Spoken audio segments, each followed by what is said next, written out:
After last week, after hearing that God might indeed speak to our questions, I'm hesitant to begin this morning. Not that I'm complaining or anything, God, but I'm getting a little tired of suffering. Sitting up in my study thinking about the story of Job for 4 weeks has weighed me down a bit, I confess. And I wonder if you've dragged yourself to listening to this sermon today with the same sort of, not this again, feeling. I'm hoping that you have a sense of expectation today, though. Today, Job's story ends.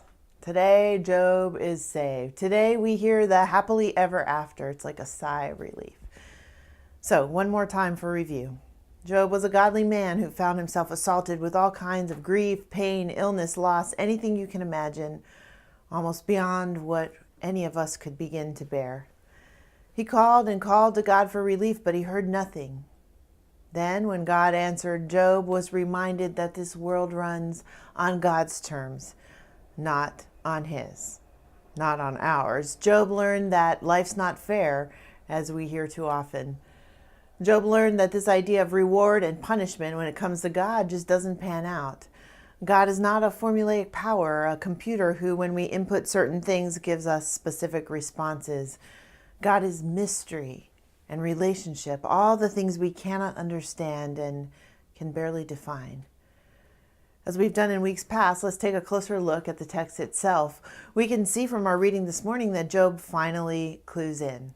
He realizes that he didn't understand after all, and he repents. He repents in dust and ashes for even presuming to think that he might have known a better way to solve things on his own. And at the end of our reading, we finally get to the good part.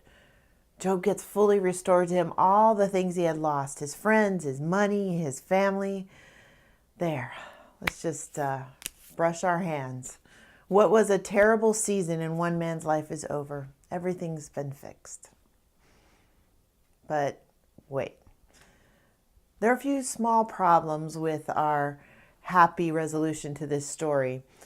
First, most scholars think that this nice little restoration piece at the end here, the part about Job getting everything back, was tacked on later by an editor who thought a little something was missing. Maybe it was too painful to read this story without a nice little ending finishing things up, so someone somewhere thought it would be good to add on a little caveat. So that's where we begin our discussion of salvation this morning by asking the question, what if, in fact, there was a man like Job who suffered like Job, but in the end, he did not get his fortunes restored? What if the original book ended without a happily ever after? Would this still be a story we read devotionally and quote piously whenever things go wrong? I'm not so sure, because the expectation of a happy resolution was what has kept me reading along this whole entire time. We might want to ask ourselves, what if when we suffer, we don't get a good result in the end? What if the people who do wrong things never get punished? What if the pain never goes away?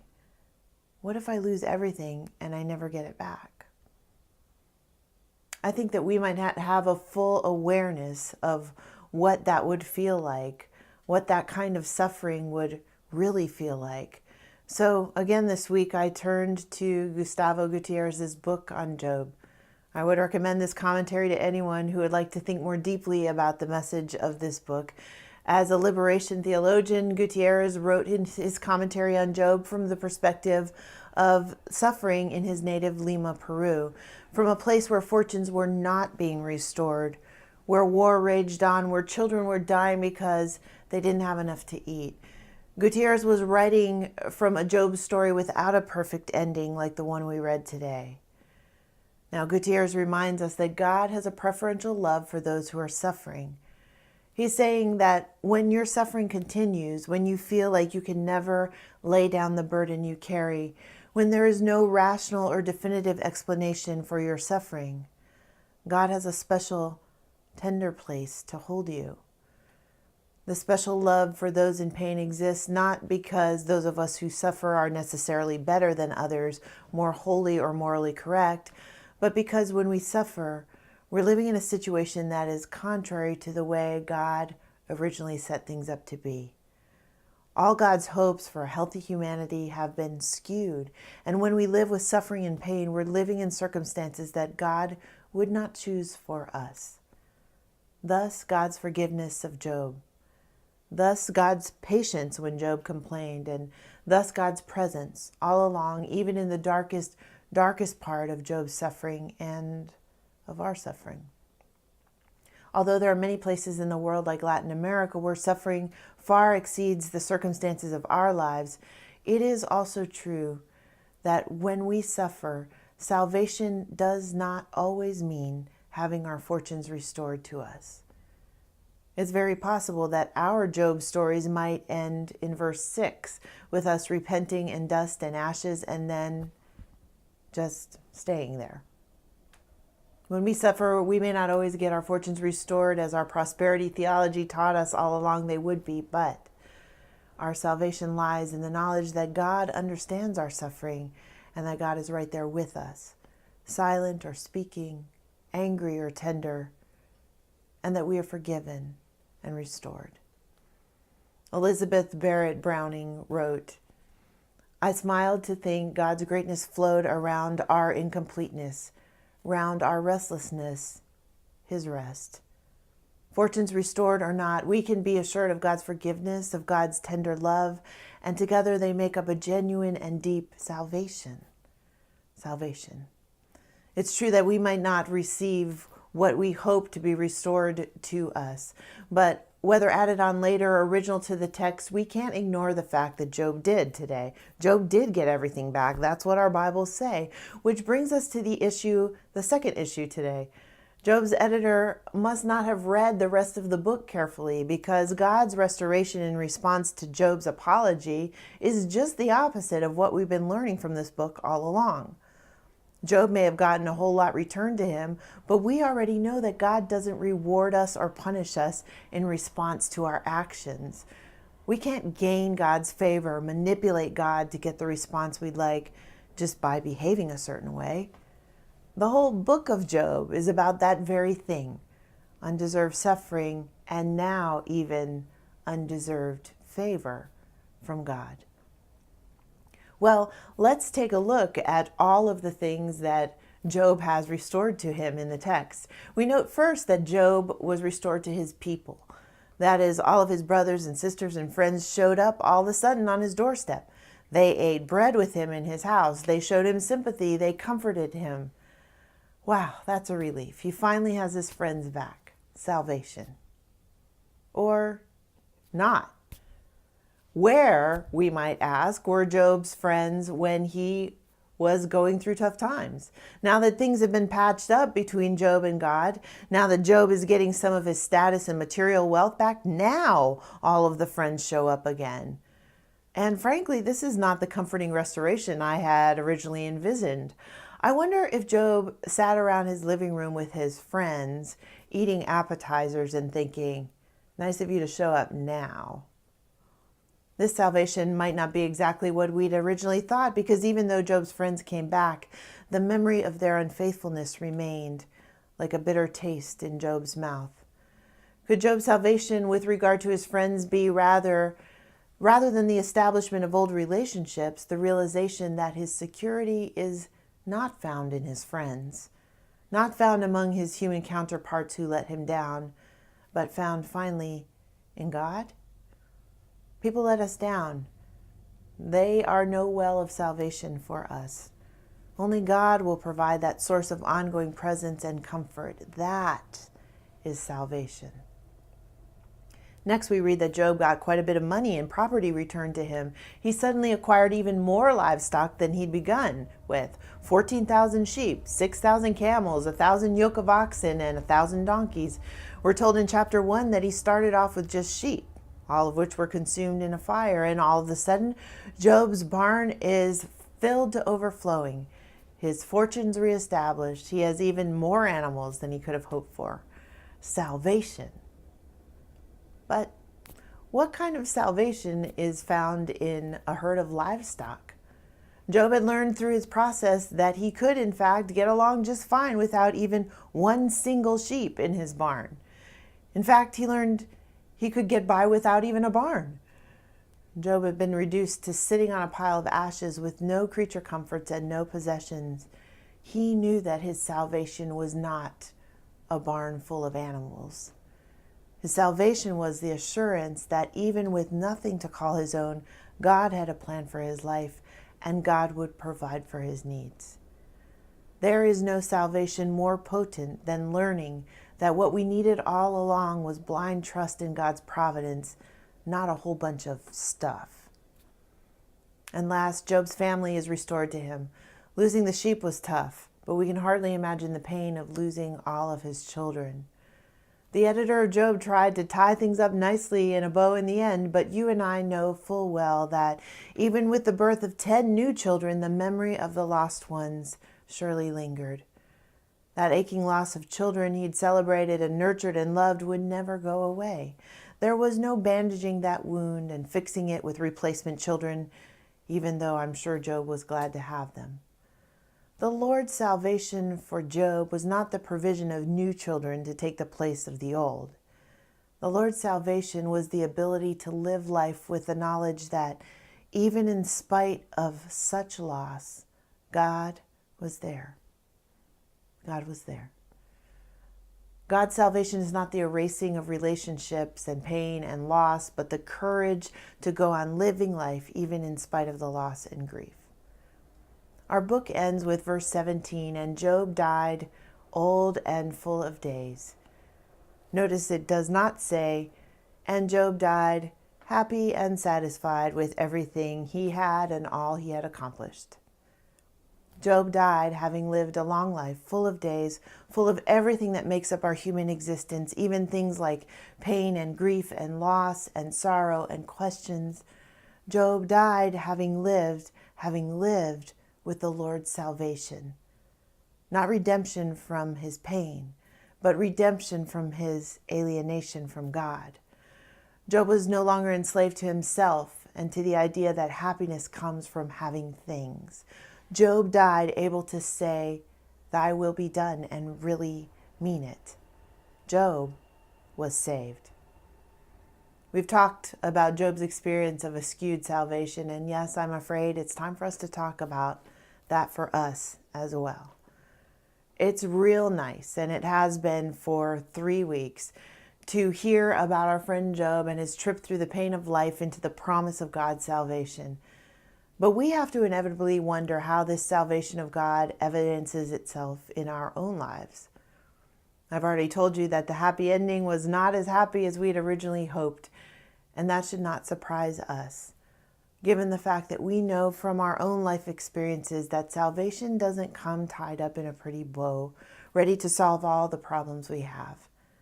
In fact, following Jesus has been known often to create problems. See, like Job, we may have an expectation of God's salvation and the specific way it will play out in our lives. We may consider it totally reasonable that Job's fortunes were restored. We may, in fact, be hoping for the restoration of a few fortunes of our own. But we need to be cautious. Remember that God does not act in a reward and punishment mode. We're working on developing a disinterested religion, one that would allow us, like Job, to say, whatever comes, comes. I humble myself before God, whatever may be. What do these two final endings of this story have in common? Whether Job got all the things he had lost, replaced or not, in both cases, Job had finally come to a point where it didn't matter. It didn't matter what the salvation consisted of. He just needed to be saved. And it wasn't until Job looked around at every broken piece of his life and finally brought himself to the point where he could give up the one thing he was clinging to so tightly, the thing that had belonged to him in the first place, his sin, his pride, his idea that he might be able to manufacture his own salvation. Once he pried open his fingers and gave it over to God, that's when he was saved. I like John Claypool's thoughts on this strange way that God rescues us. While sitting at the hospital bed of his 10-year-old daughter who was dying from leukemia, Claypool was out of options. None of the healing solutions he'd sought had worked, and as her life slipped away, he could just sit by her side, hold her hand and weep. It took every ounce of spiritual energy to keep him from fainting. Later, he considered this passage from Isaiah. Those who hope in the Lord will renew their strength. They will soar on wings like eagles. They will run and not grow weary. They will walk and not be faint. Claypool notes that this passage reverses the order of what we might expect from relationship with God. Notice Isaiah begins with the soaring and ends with walking. Claypool wrote, "Now I'm sure that to those looking for the spectacular, this might sound insignificant indeed. Who wants to be slow to a walk, to creep along inch by inch, just barely above the threshold of consciousness and not fainting? That might not sound like much of a religious experience, but believe me, in the kind of darkness where I have been, it is the only form of the promise that fits the situation. When there is no occasion to soar and no place to run, and all you can do is trudge along step by step, to hear of a help that will enable you to walk and not faint is good news. Good news indeed." God's salvation is upside down. It comes to us in ways we don't expect. It offers the essential elements of survival, hope, companionship, not always riches, healing, possessions. This morning, as we contemplate God's salvation, strange as it may seem in Job's story, we can ask ourselves, can we cleanse our expectations of a nice storybook ending to our pain? Can we live with the idea that we don't always see the answer, but our task in life is to trust the answerer? Can we cultivate this disinterested faith, a faith that can forego every expectation of compensation and rest in the strange and life-giving salvation of God? Can we bring and release to God the only thing we truly possess, our sin? That may not exactly be what we had in mind to hear today, but it is good news. No matter the depth of our pain, the amount we've lost, the burden we still carry, God is ready to hear us, ready even to save us. The only thing we need to know, folks, from 4 sermons about this story is this: God will save us. Salvation is free and available, and it will come to us, no matter the depth of our suffering. True, the salvation we experience might not be the salvation we expect, or even a restoration of everything we've lost, the acquisition of material wealth, but it is there. We know it's there because God did not give up on Job, and God does not give up on us. Philip Yancey tells the story of a window in England's Winchester Cathedral. It's a beautiful cathedral full of Gothic architecture, soaring arches, and beautiful decorative accents. In the church is a huge stained glass window that is totally unique for the 17th century architecture of the church itself. The window is a monument to a terrible and violent time in England's history, when Oliver Cromwell's army invaded the cathedral and shattered its windows and the whole sanctuary with iron bars. After the attack, the townspeople gathered together around the church and picked up shards of glass that lay all over the ground. They carefully packed the pieces away and stored them. Years later, a cathedral worker reconstructed the window by using all the little glass shards. He assembled them randomly, working from a scaffold high above the nave. The window emerged in abstraction of color. It's totally unique. And as the light filters through it to light the cathedral, the patterns and reflections change each time to form something very beautiful. Job's story is a story of salvation, a story of taking all the shattered pieces of our lives and assembling them into something whole and new and beautiful, all under the watchful, ever-present eye of a God who will never abandon us to our suffering, but might just shock us with the unexpected gift of salvation.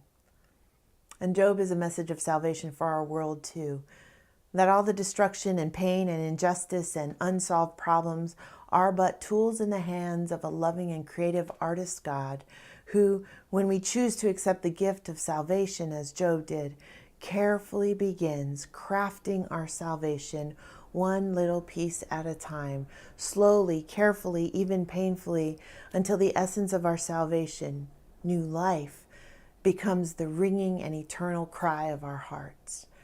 New hearts, new minds, dying and rising, turning around and heading the other way. This is the day of salvation. This is the day to be set free. And there is no condemnation the moment you believe. Amen.